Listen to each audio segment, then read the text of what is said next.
کیے جنہوں نے بے شمار لوگوں کو شہید کیا، جنہوں نے لوگوں کے ساتھ ظلم کیے، ان کی زبانیں بھی بند ہو گئی۔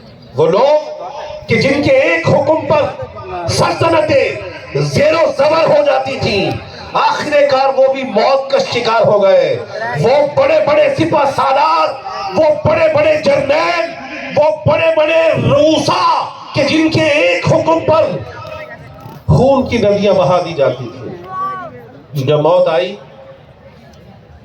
پاؤں بھی ہلانے کے قابل نہ رہے، ہاتھ بھی ہلانے کے قابل نہ رہے، زبان بھی چلانے کے قابل نہ رہے۔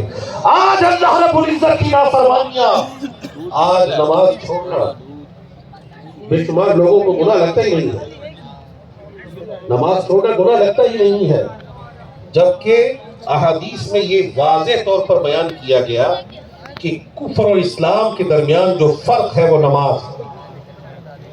یہ کافروں جیسا عمل ہے نماز نہ پڑھنا، لیکن بدقسمتی سے آج لوگ غافل ہیں۔ آج بھی کئی لوگ ایسے جہاں پر موجود ہوں گے کہ جو صلاۃ التسبیح پڑھنے کے لیے یہاں آئے ہوں گے لیکن نماز عشاء نہیں پڑھی ہوگی، فرائض سے غفلت۔ یہ دیکھیں شیطان کے کتنے بڑے وار ہیں، کہ شیطان کتنے بڑے وار کرتا ہے کہ کوئی بات نہیں، نمازیں نہ پڑھیں تو کوئی مسئلہ نہیں ہے، روزے نہ رکھیں تو کوئی مسئلہ نہیں ہے، حج نہ کریں تو کوئی مسئلہ نہیں ہے، اگر زکوٰۃ نہیں دی کوئی مسئلہ نہیں، بس جناب شب برات پہ چلے جانا، وہاں اللہ رب العزت کی بارگاہ میں توبہ کر لینا اور بس چند آنسو بہا لینا، تمہارا بیڑا پار۔ یا 27 رمضان کے اجتماع میں چلے جانا، تمہارا بیڑا پار ہو جائے گا۔ تو اس انداز سے شیطان کے ہم پر وار ہوتے ہیں، اور واروں کے ذریعے ہم میں سے بے شمار لوگوں کو توبہ سے روکے ہوئے ہیں۔ دھوکے کا شکار ہم لوگ ہو چکے کہ بس جناب ہمارا تو بیڑا ہی پار ہے، دوزخ میں تو کیا میرا سایہ نہ جائے گا، یہ تو میرے حضور سے دیکھا نہ جائے گا۔ تم جانتے ہو یارو غلام نبی ہوں میں، دامن پکڑ لیا تو چھڑایا نہ جائے گا۔ کسی عاشق نے کہا ہوگا، عاشقوں کے تو اپنے اپنے مقام ہوتے ہیں، ٹھیک ہے کسی عاشق نے یہ کہا، لیکن ہم جن لوگوں کے پیروکار ہیں، جن لوگوں کے تابع فرمان ہیں، اللہ رب العزت کے پیارے حبیب صلی اللہ علیہ وآلہ وسلم کی زبانی جنت کی سند پانے کے باوجود وہ بے قرار رہے، وہ روتے رہے، ساری زندگی اللہ رب العزت کی بارگاہ میں رجوع کیے رکھا۔ حضرت ابو بکر صدیق رضی اللہ تعالیٰ عنہ کسی پرندے کو دیکھ کر روتے، فرماتے یا لیتنی مثلک یا طائر ولم اخلق بشرا، اے پرندے کاش میں تیری مثل کوئی پرندہ ہوتا، مجھے انسان نہ بنایا گیا ہوتا۔ کسی جانور کو دیکھتے تو روتے کہ اے جانور تو کتنا خوش نصیب ہے کہ جہاں چاہتا ہے چلتا ہے، چلتا ہے، پھرتا ہے، لیکن جب مرے گا تو ختم ہو جائے گا۔ کاش ابو بکر انسان نہ ہوتا، تیری مثل کوئی جانور ہوتا۔ جناب فاروق اعظم رضی اللہ تعالیٰ عنہ کہ جن کے بارے میں میرے رسول صلی اللہ علیہ وآلہ وسلم نے فرمایا، جس کا مضمون ہے کہ میں نے دیکھا کہ جس راستے عمر گزر جائے شیطان بھی ان راہوں کو چھوڑ دیتا ہے، وہ راستہ ہی بدل لیتا ہے شیطان۔ لیکن اچھا یہ بھی فرمایا کہ میرے بعد کوئی نبی ہوتا تو عمر بن خطاب ہوتے، اور فرمایا بے شک اللہ رب العزت نے عمر کی زبان پر حق جاری کر دیا ہے۔ لیکن کیا فرماتے تھے کہ کاش عمر کی ماں نے اسے نہ جنا ہوتا، کاش عمر انسان نہ ہوتا، کاش یہ کوئی جانور ہوتا جسے ذبح کر کے لوگ اس کا گوشت کھا جاتے۔ اسی طرح حضرت سیدنا ابو الدرداء رضی اللہ تعالیٰ عنہ فرماتے تھے یا لیتنی کنت شجرۃ تعضد، اے کاش میں کوئی درخت ہوتا کہ جسے کاٹ دیا جاتا لیکن انسان بن کر دنیا میں نہ آتا۔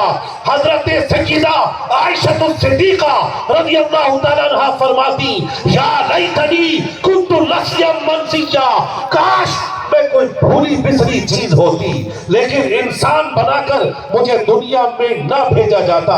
حضرت عثمان غنی رضی اللہ تعالیٰ عنہ جن کے بارے میں نبی پاک صلی اللہ علیہ وآلہ وسلم نے ایک مرتبہ یہ فرمایا کہ اگر، اور یہ روایت سنیں کس کی ہے، حضرت مولا علی کرم اللہ تعالی وجہہ الکریم نے فرمایا کہ اللہ کی قسم میں نے رسول پاک صلی اللہ علیہ وآلہ وسلم کو فرماتے ہوئے سنا کہ اگر اللہ مجھے 40 بیٹیاں بھی دیتا اور وہ فوت ہو بھی دیتی رہ جاتی تو میں یکے بعد دیگرے عثمان بن عفان کے نکاح میں انہیں دے دیتا.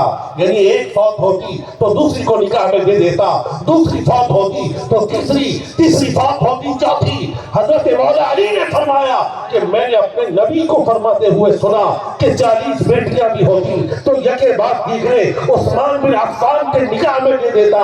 اور یہ عثمان وہ ہے کہ جنہوں نے اللہ کی راہ میں اتنے مال و دولت کو خرچ کیا کہ ایک وقت ایسا آیا کہ میرے نبی نے فرمایا کہ آج کے بعد عثمان کا کوئی عمل اسے نقصان نہ پہنچائے گا، یہ جو بھی کرے میرا رب انہیں داخل جنت فرمائے گا. لیکن فرماتے کہ کاش قیامت کے دن مجھے اٹھنا نصیب نہ ہوتا، کاش میں لاش بنا دیا جاتا، لیکن قیامت کی ہولناکیوں میں رب کے سامنے رب کی بارگاہ میں کھڑا ہونا مجھے نصیب نہ ہوتا.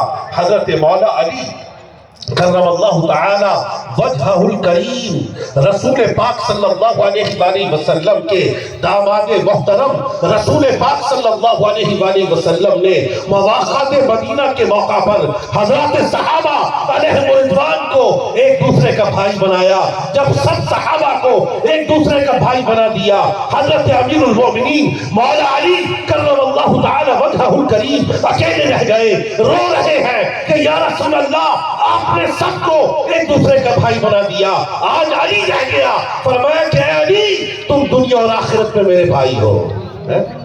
یہ مولا علی کرم اللہ تعالی وجہہ الکریم، ان کے بارے میں حضرت شخیر فرماتے ہیں کہ خدا کی قسم جب رات کا وقت ہوتا تو حضرت امیر المومنین اللہ رب العزت کی بارگاہ میں کھڑے ہو جاتے، رب کی بارگاہ میں مناجات کرتے، رب کی بارگاہ میں آہوزاری کرتے، اپنی داڑھی کو پکڑ کر آپ ایسے کھڑے ہوتے کہ جیسے لرز رہے ہیں، اور فرماتے کہ اے دنیا مجھے دھوکہ دینے کے لیے آئی ہے، میں تجھے 3 طلاق دے چکا ہوں، میں تیری طرف اب رجوع کرنے والا نہیں ہوں، مجھے دھوکے میں ڈالنے کے لیے آئی ہے، مجھ سے دور ہو جا.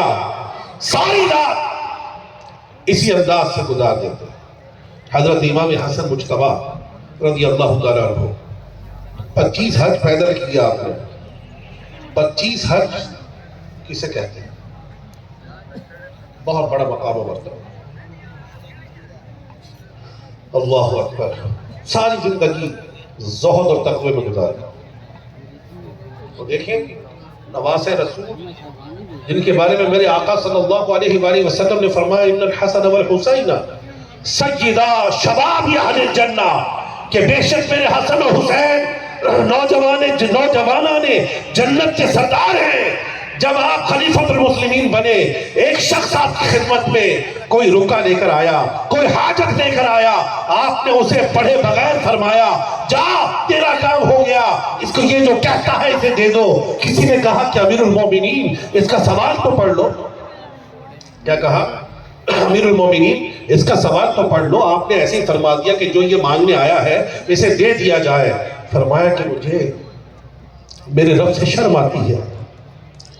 کون فرما رہے؟ نوجوانان جنت کے سردار کیا فرما رہے؟ مجھے میرے رب سے شرم آتی ہے کہ جتنی دیر تک میں اس کا مسئلہ پڑھوں یہ میرے سامنے کھڑا ہو، تو میں نے اس لیے کہہ دیا کہ جو مانگنے آیا ہے اسے دے دو. ساری زندگی زہد و تقوی میں گزارنے کے باوجود اللہ رب العزت کی بارگاہ میں کھڑے ہونے کا خوف، شرم الہی عز و جل ان کے دلوں میں کوٹ کوٹ کر بھری ہوئی تھی. نواز رسول حضرت امام علی مقام امام حسین رضی اللہ تعالیٰ عنہ ساری زندگی زہد و تقوی میں گزری، ساری زندگی عبادات اور مناجات میں گزری. آنکھوں کے سامنے لخت جگر شہید ہو گئے، آنکھوں کے سامنے سارا کا سارا خاندان شہید ہو گیا، لیکن اپنی زبان مبارک پر کوئی شکوہ رنج و علم لے کر نہیں آیا، جان قربان ہو. سبحان اللہ. ان کے صاحبزادے حضرت امام زین العابدین رضی اللہ تعالیٰ، قربان جائیے، عابدوں کی زینت علی بن حسین ان کا نام ہے، لیکن اتنے بڑے عبادت گزار تھے کہ زین العابدین کا اور سجاد کا لقب ملا، کثرت سے سجدہ کرنے والے۔ جو ان کی محبت کے دم بھرنے والے ہیں ان کو غور کرنا چاہیے کہ ہم جن اہل بیت کرام علیہم رضوان کی محبت اور عقیدت کا دم بھرتے ہیں وہ کثرت سے سجدہ کرنے والے، کثرت سے روزہ رکھنے والے، کثرت سے صدقہ و خیرات کرنے والے لوگ تھے۔ تو ان کی محبت کا تقاضا یہ ہے کہ ہم بھی اللہ رب العزت کی عبادت کی کثرت کریں۔ خوف خدا کا عالم کیا تھا؟ اتنے بڑے عبادت گزار کہ عابدوں کی زینت، کثرت سے سجدہ کرنے والے، زہد و تقوی رکھنے والے، رب کائنات کا خوف رکھنے والے۔ ایک راوی کہتے ہیں کہ ایک مرتبہ میں آپ کے ساتھ حج کے لیے روانہ ہوا، آپ نے حج کا احرام باندھا، لیکن احرام باندھنے کے بعد آپ نے تلبیہ نہ پڑھا، لبیک اللہم لبیک آپ نے نہ پڑھا۔ کافی دیر گزر گئی، کسی نے کہا کہ اے حضرت آپ نے تلبیہ نہیں پڑھا، یہ تو احرام کے لیے ضروری ہے، یہ اس کے واجبات میں سے ہے کہ آپ تلبیہ تو پڑھیں۔ تو غور کیجئے کہ حضرت علی بن حسین امام زین العابدین رضی اللہ تعالیٰ عنہ نے کیا فرمایا؟ فرمایا کہ مجھے اس بات کا خوف ہے، عابدوں کی زینت کو اس بات کا خوف ہے کہ میں لبیک کہوں اور رب کی طرف سے لا لبیک کی صدا نہ آ جائے۔ اس خوف سے لبیک نہیں کہہ رہا کہ میرے رب کی بارگاہ سے یہ فرمان آ دیا جائے کہ تمہارا لبیک قبول نہیں ہے۔ نواز رسول کے صاحبزادے کیا فرما رہے ہیں کہ مجھے خوف ہے اللہ کا کہ لبیک کہوں اور لا لبیک کی صدا نہ آ جائے کہ تمہارا لبیک نہیں ہے، ہم نے قبول نہیں کیا، اس وجہ سے میں نہیں کہہ رہا۔ آخر کار شریعت کے حکم کی پاسداری کرتے ہوئے لبیک اللہم لبیک لبیک لا شریک لک لبیک ان الحمد والنعمت لک والملک لا شریک لک پڑھا اور بے ہوش ہو گئے۔ راوی کہتے ہیں کہ دوران حج جتنی مرتبہ بھی حضرت امام زین العابدین رضی اللہ تعالیٰ عنہ نے لبیک پڑھا تو میں نے آپ پر یہی غشی کا عالم دیکھا، آپ لبیک کہتے ہی بے ہوش ہو جاتے۔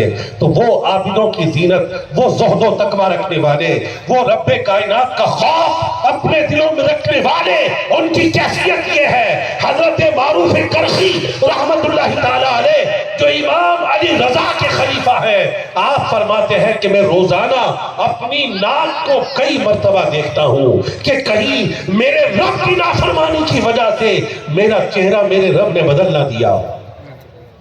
حضرت امام معروف کرخی بہت بڑے مشائخ قادریہ میں سے ایک ہے۔ حضرت سری سقطی رحمت اللہ تعالی کا بھی یہی قول اخلاق الصالحین میں ملتا ہے۔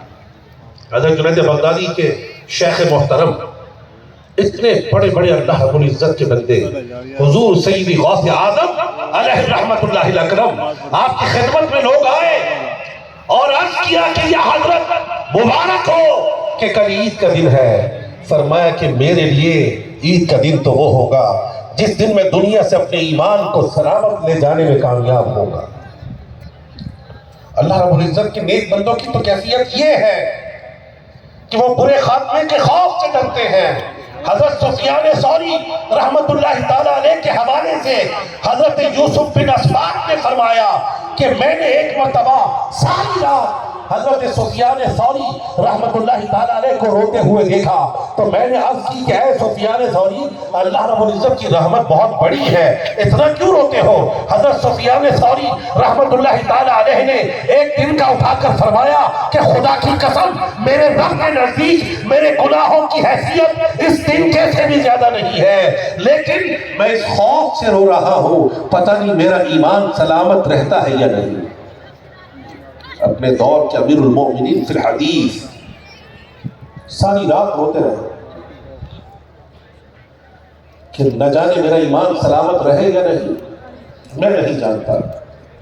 اسی طرح جب ان کا آخری وقت آیا تو یہ رو رہے ہیں، بے قراری کا عالم ہے، بہت مضطرب ہے، بہت پریشان ہے، اشوار ہے۔ کسی مرید نے عرض کیا یا حضرت آپ کو کس چیز نے رلا دیا؟ کیا دنیا چھوٹ جانے کا غم ہے؟ تو فرمایا نہیں، میں اس لیے رو رہا ہوں کہ میں ابھی تک نہیں جانتا کہ میرا ایمان سلامت رہے گا یا نہیں، اسی وجہ سے میں رو رہا ہوں۔ تو اللہ رب العزت کے نیک بندے وہ روتے ہیں، وہ عبادت بھی کرتے ہیں، وہ رب کی بارگاہ میں ڈرتے بھی ہیں، وہ اللہ کی بارگاہ میں رجوع بھی کرتے ہیں، وہ اپنے گناہوں پر اشتباری بھی کرتے ہیں۔ اللہ رب العزت کے نیک بندوں کو اللہ رب العزت جن بندوں کو گناہوں سے محفوظ بھی فرما لیتا ہے، وہ پھر بھی روتے ہیں کہ ہمارے رب کی پکڑ میں نہ آ جائیں، ہمارا رب ہم پر گرفت نہ فرما لے، ہمارا رب ہمارا ایمان ہم سے چھین نہ لے۔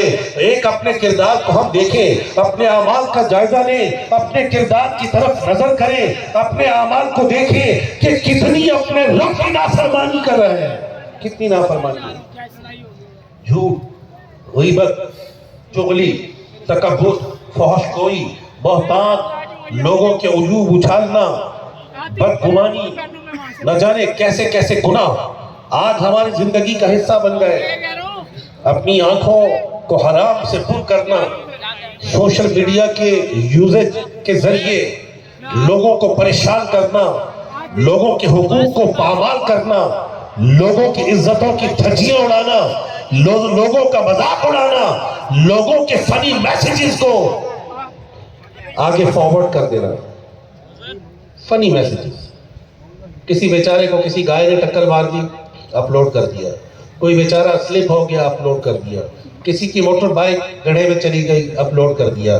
نہ جانے کیسے کیسے لوگوں کے معاملات لوگوں کو ہنسانے کے لیے، صرف ایک ہلکی سی انٹرٹینمنٹ کے لیے ہم فارورڈ کر دیتے ہیں، حالانکہ میرے خیال میں یہ گناہ بے لذت ہے، کچھ بھی نہیں۔ بس کیا کریں، ہمارا نیٹ کا پیکج ہے، اس پیکج کو استعمال تو کرنا ہے، ضائع ہو جائے گا، تو استعمال کرنا تھا تو اللہ رب العزت کے دین کی باتیں فارورڈ کرنے میں استعمال کرتے۔ اگر استعمال کرنے کا اتنا شوق تھا تو قرآن مجید کی آیت یا اس کی تفسیر لوگوں کو سناتے۔ اگر استعمال کرنا تھا تو علم و حکمت پر مبنی بیانات لوگوں کو سناتے۔ اگر استعمال کرنا تھا تو اچھی اچھی باتیں لوگوں سے شیئر کرتے جو اوتھینٹک ہو، لیکن بس ہاتھ میں آ گیا ہے۔ اب جب یہ ہاتھ میں آ گیا تو روضہ رسول صلی اللہ علیہ وآلہ وسلم پر جہاں یہ کہا جاتا ہے، کیا شعر ہے، یہاں ہے منزل قدم قدم پر، یہ راہ حق ہے سنبھل کے چلنا۔ کسی شاعر نے کہا یہ راہ حق ہے سنبھل کے چلنا، یہاں ہے منزل قدم قدم پر۔ بڑی مشکل سے روضہ رسول صلی اللہ علیہ وآلہ وسلم پر حاضری ہو اور وہاں پر بھی جناب سیلفی بن رہی ہے۔ وہ مقام تو ایسا تھا کہ اگر سر کے بل بھی جاتے تو بے ادبی ہوتی۔ اس مقام پر ہمیں اتنا ہوش کہ ہم اپنے دوستوں کو اپنی سیلفیز بنانے کے لیے لوگ دیکھیں کہ کتنے بڑے مقام پر پہنچا ہے۔ خانہ کعبہ کو پیٹھ کر کے، خانہ کعبہ کو پیٹھ کر کے یہ سیلفی بنا رہا ہے۔ غور تو کریں کہ کتنی بڑی جگہ پر آئے ہیں۔ لوگ ترستے ہیں کہ کاش ایک لمحے کے لیے وہاں پہنچ جائیں۔ اگر رب نے توفیق دی تو اپنے موبائل کے ذریعے وقت کو ضائع کر رہے ہیں، توبہ کا موقع ہی نکل رہا ہے۔ نماز اگر پڑھ رہے ہیں تو بس دل میں ہی آ رہا ہے کہ جلدی جلدی پڑھ لیں۔ تو بہت معاملات ہماری زندگی کے بدقسمتی سے خراب ہو گئے۔ اللہ رب العزت کی بارگاہ میں رجوع ہم کر نہیں پا رہے، ہم گناہوں سے بچ نہیں پا رہے، ہم گناہوں پر توبہ کر نہیں پا رہے، اور زندگی گزرتی چلی جا رہی ہے۔ زندگی کے کئی قیمتی سال گزر چکے، کئی لوگ ایسے ہیں، کئی لوگ ملتے ہیں۔ ایک شخص سے ملاقات ہوئی، اس کی عمر تقریباً 50 سال ہے۔ ایک شخص سے ملاقات ہوئی، اس نے کہا کہ 30 سال تک تو پتا چلا کہ زندگی گزر رہی ہے، 30 سال کے بعد پتہ نہ چل سکا کہ زندگی کیسے گزر گئی، ہمیں پتہ نہ چلا۔ کل کی بات تھی بچپن کل کی بات تھی، لڑکپن کل کی بات تھی، شرارتیں یاد آتی ہے کہ فلاں شرارت کرتے تھے، فلاں شرارت کرتے تھے، کل کی بات تھی۔ اچانک دیکھتے ہی دیکھتے بچپن بھی گزر گیا، لڑکپن بھی گزر گیا، جوانی بھی گزر گئی اور موت کی طرف بڑھے چلے جا رہے ہیں۔ زندگی کی بہاریں اتنی دیکھ لی، پتہ نہ چلا رب کی بارگاہ میں رجوع کرنا ہے، پتہ نہ چلا۔ جو نوجوان ہیں وہ یہ نہ سوچیں کہ بوڑھے ہو کر مریں گے۔ اس دنیا میں انسان کے آنے کی ترتیب اگرچہ کچھ اور ہوتی ہے کہ پہلے دادا دنیا میں آتے ہیں، پھر ابا جان دنیا میں آئے، پھر میں دنیا میں آیا، لیکن جانے کی ترتیب کا کسی کو پتہ نہیں ہے کہ کون چلا جائے۔ ضروری نہیں ہے کہ موت کے سمپٹمز ہوں، ضروری نہیں ہے کہ موت کی علامات ہوں، ضروری نہیں ہے کہ ہم بیمار ہوں تو مریں۔ ہم اچانک بھی مر سکتے ہیں۔ لوگ کہتے ہیں کہ یار کل تو صحیح تھا، ابھی آج ایک بخاری میں جانا ہوا، ایک 14 سال کا نوجوان لڑکا، ہمارے دوست کا بیٹا، اچھا والا صحت مند، اچانک برین ہیمورنگ ہوا اور سیم ڈے ان کی ڈیتھ ہو۔ بڑے بھائی موجود ہیں، اللہ انہیں صحت والی لمبی زندگی دے، لیکن آپ یہ دیکھیں کہ بعض اوقات انسان یہ سوچتا ہے کہ ابھی طاقت ہے، ابھی توانائی ہے، ابھی سے نیکی کریں۔ شیطان برگ آتا ہے کہ ابھی سے مولوی بن گئے، ابھی سے نمازی بن گئے، ابھی سے امامہ شریف تم نے رکھ لیا، ابھی تو بہت وقت ہے۔ شیطان یہ برگلاتا ہے۔ ہم کریں گے، عبادت کریں گے، نیکی کریں گے، لیکن کریں گے، ایک وقت آئے گا کریں گے، وہ وقت آتا نہیں ہے۔ ہم نے بدقسمتی سے اللہ رب العزت کی بارگاہ میں سجدہ کرنے کا وہ وقت رکھا ہے جب جھکنا چاہے جھک نہ سکے، جب سجدہ کرنا چاہے تو ڈاکٹر منع کر دے کہ سجدہ نہیں کرنا، اشارے سے نماز پڑھنی ہے، جب طواف خانہ کعبہ کرنا چاہے تو چل نہ سکے، ویل چیئر استعمال کرنی پڑے گی، جب تلاوت قرآن کرنا چاہے تو تلاوت قرآن نہ ہو۔ کیا ہم نے وہ وقت رکھا ہے اللہ رب العزت کی طرف رجوع کرنے کا؟ ذرا غور کیجئے، یہ دنیا سے جانے والے، یہ دنیا سے جانے والے ہمارے دوست قبرستان، آج کے دن لوگ قبرستان جاتے ہیں، آج کے دن، آج کی رات لوگ قبرستان جاتے ہیں، اور یہ نبی پاک صلی اللہ علیہ وآلہ وسلم کی عادت شریفہ میں سے تھی کہ لوگ قبرستان جاتے ہیں، لیکن ہم نے قبرستان جانے کو بس ایسا معمولی خیال کر لیا۔ قبرستان میں بھی دنیا کی باتیں، قبرستان میں بھی ہنسی مذاق، خوش گپیاں، قبروں کے اوپر بیٹھنا، قبروں کے اوپر چلنا، قبروں کی پامالی کرنا، یہ حرام ہے، حرام۔ ہم جیسے قبروں کے اوپر چل رہے ہوتے ہیں نا، بیٹھے ہوتے ہیں، یہ حرام، اس سے قبر والوں کو تکلیف ہوتی ہے۔ تو میں چاہ رہا تھا کہ ہم قبرستان جاتے ہیں، بظاہر قبریں ہمیں ایک جیسی لگ رہی ہوتی ہے، لیکن کسی کی قبر باغ جنت بن چکی ہوگی اور کسی کی قبر جہنم کا گڑھا ہوگی۔ حضرات صحابہ علیہم رضوان سب سے زیادہ قبر کے حوالے سے پریشان رہتے تھے۔ حضرت امیر المؤمنین سیدنا عثمان غنی رضی اللہ تعالیٰ عنہ جب کسی قبر کو دیکھتے تو بہت روتے تھے۔ کسی نے عرض کیا حضرت آپ کے اتنے رونے کی وجہ کیا ہے؟ فرمایا کہ اس وجہ سے روتا ہوں کہ میرے نبی صلی اللہ علیہ وآلہ وسلم نے ارشاد فرمایا ہے کہ قبر کی منزل یہ آخرت کی سب سے پہلی منزل ہے، جس کی یہ منزل آسان ہوگی اس کا حشر بھی آسان ہوگا۔ تو صحابہ علیہ رضوان قبروں کو دیکھ کر روئیں، قبروں کو دیکھ کر بے ہوش ہو جائیں، قبروں کو دیکھ کر ان پر بے قراری آ جائے۔ اور ایک ہمارا حال یہ ہے کہ قبرستان میں بھی گناہوں سے باز نہیں آتے۔ تو یہ دنیا سے جانے والے ہمیں سمجھا رہے ہوتے ہیں، ہمیں بتا رہے ہوتے ہیں کہ اے ہمارے جنازوں کو کندھا دینے والوں، جنازوں کو کندھا دینا آسان ہے لیکن جنازہ بننا بہت مشکل ہے۔ اے ہمارے جسموں سے کپڑے اتار کر ہمیں کفن پہنانے والوں، کفن پہنانا آسان ہے لیکن کفن پہننا بہت مشکل ہے۔ ہم بھی تمہاری طرح دنیا کے انسان تھے، ہماری بھی تمنائیں، ہماری بھی آرزویں تھی، ہمارے ذہنوں میں نہ جانے کتنی بڑی بڑی پلاننگ تھی، لیکن ہماری موت نے ہمیں قبر کی اندھیری وادیوں میں پہنچا دیا۔ آج ہم اپنا جسم نہیں ہلا سکتے، آج ہم اپنی قبر میں کوئی کام کرنے کے قابل نہ رہے، ہمارے پیچھے تم رہ گئے۔ ہمیں دیکھ کر عبرت حاصل کر لو۔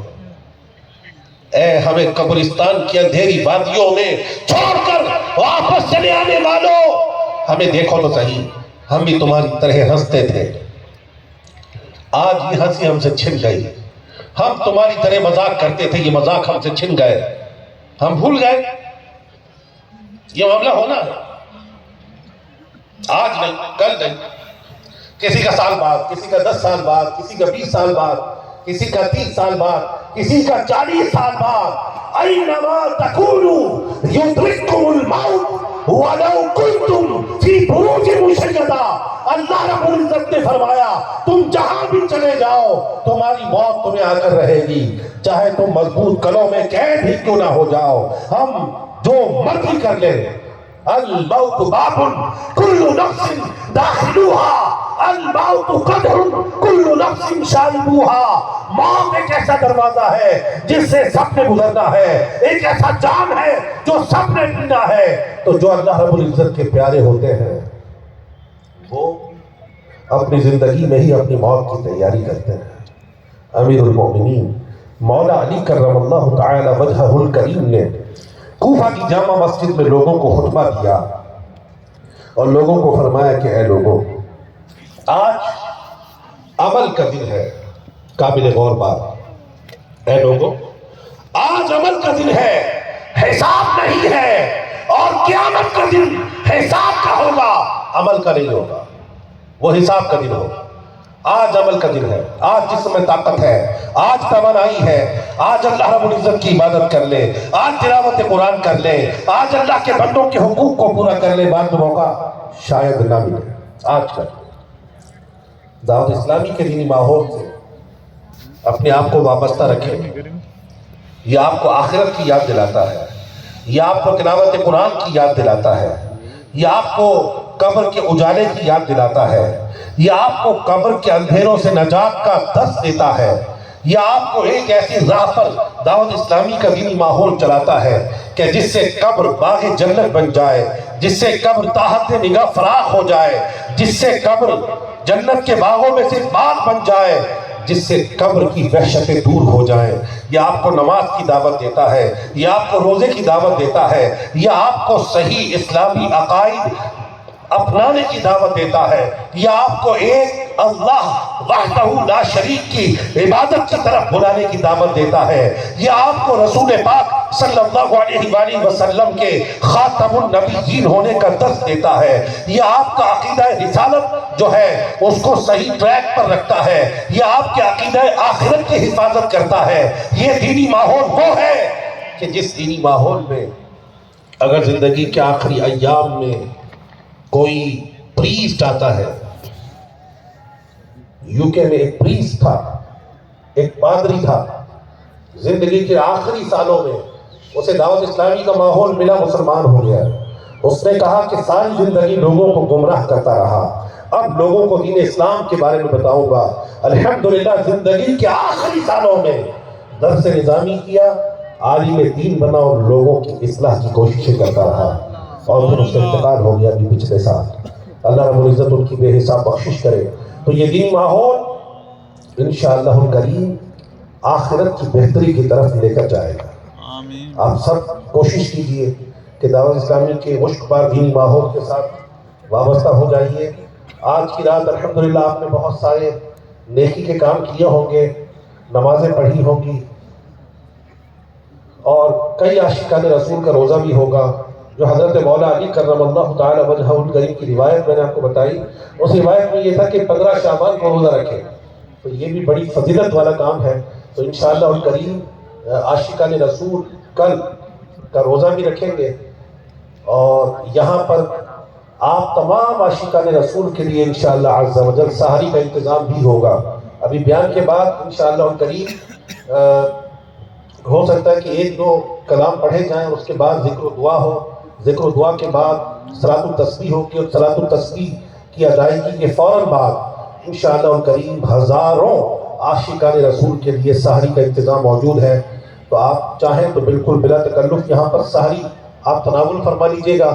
اگر آپ نے جاب پر جانا ہو یا آپ کے لیے مشکل ہو روزہ رکھنا تو جو روزہ نہ رکھ سکے کوئی حرج نہیں ہے اس میں، یہ نفلی روزہ ہے. اگر نہیں رکھ سکتے، آپ کی پرفارمنس میں اگر کمی واقع ہونے کا خوف ہے، کسی دکان پر آپ کام کرتے ہیں یا گورنمنٹ امپلائی ہیں، آپ کی ڈیوٹی میں حرج واقع ہونے کا خوف ہے، تو بھلے آپ کل کا روزہ نہ رکھیں.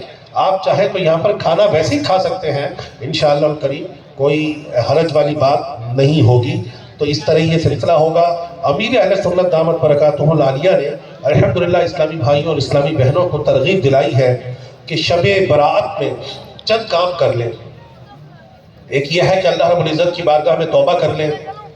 ایک یہ ہے کہ کثرت سے درود پاک پڑھیں، رب کائنات کی بارگاہ میں استغفار پڑھیں، لا حول شریف پڑھیں، صلاۃ التسبیح پڑھیں، اللہ رب العزت سے گناہوں سے سچے دل سے معافی طلب کریں. اور آج کی رات ایک اور بڑا عظیم کام امیر اہل سنت نے بتایا کہ جو آپ کے فوت شدگان ہیں آپ ان کی طرف سے صدقہ و خیرات کریں.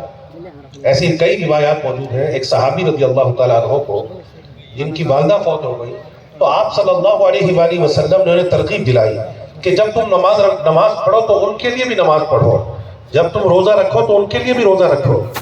تو علماء نے یہ بیان کیا کہ اس سے مراد یہ ہے کہ ان کو روزے کا ثواب ایصال کرو. تو حضرات صحابہ علیہ رضوان مختلف صحابہ کو نبی پاک صلی اللہ علیہ وآلہ وسلم نے والدین کی طرف سے نیکیاں کرنے کا حکم دیا. تو آج کی رات بڑی عظمت والی رات ہے. امیر اہل سنت دامت برکاتہ العالیہ نے ترغیب دلائی کہ ہو سکے تو کم از کم 1500 روپے اللہ رب العزت کی راہ میں صدقہ کر دیں اپنے فوت شدگان کے لیے. امید ہے کہ اللہ رب العزت کے کرم سے بیڑا پار ہوگا. ورنہ جو آپ کے لیے آسانی ہو، کوئی 100 روپے کر سکتا ہے 100 روپے کر دے، کوئی 50 روپے کر سکتا ہے 50 روپے کر دے، کوئی 15,000 کر سکتا ہے 15,000 کر دے، کوئی 15 لاکھ کر سکتا ہے 15 لاکھ کر دے. تو کوئی بھی کوشش کر کے خالی نہ رہے.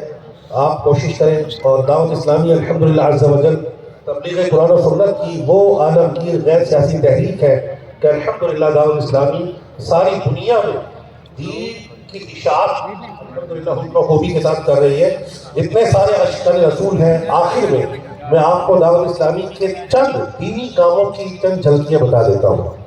دعوت اسلامی الحمدللہ آپ کی اطلاع کے لیے عرض ہے کہ تقریباً دنیا کے 150 سے زائد ممالک میں دین کی خدمت کا فریضہ سر انجام دے رہی ہے. 80 سے زیادہ مختلف شعبہ جات الحمدللہ دعوت اسلامی کے تحت خدمت دین کر رہے ہیں. اب تک دعوت اسلامی الحمدللہ ہزاروں مساجد، سینکڑوں مراکز یعنی فیضان مدینہ قائم کر چکی ہے. بچوں اور بچیوں کو الگ الگ تعلیم قرآن دینے کے لیے اب تک تقریباً 10,489 مدرسۃ المدینہ قائم ہو چکے ہیں، جن میں تقریباً 3,41,821 بچوں اور بچیوں کو قرآن کریم حفظ و ناظرہ کی مفت تعلیم دی جا رہی ہے. فروغ علم دین کے لیے یعنی عالم اور عالمہ کورس کے لیے دعوت اسلامی نے الگ ادارے بنائے ہیں جن کا نام جامعۃ المدینہ ہے. اب تک تقریباً 1,310 یعنی 1,310 جامعۃ المدینہ فار بوائز فار گرلز بن چکے ہیں. 1,310 عالم بنانے کے ادارے الحمدللہ دعوت اسلامی کے قائم ہو چکے ہیں، جن میں تقریباً 1,04,857 طلباء و طالبات کو عالم اور عالمہ کورس مفت کروایا جا رہا ہے. اور اب تک تقریباً 24,257 لوگ عالم اور عالمہ بن چکے ہیں. دعوت اسلامی کے جامعۃ المدینہ کے تحت پاکستان میں اب تک 14 دارالفتہ اہل سنت قائم ہو چکے ہیں، جہاں مفتیان کرام امت کی شرعی رہنمائی کرنے میں مصروف عمل ہیں.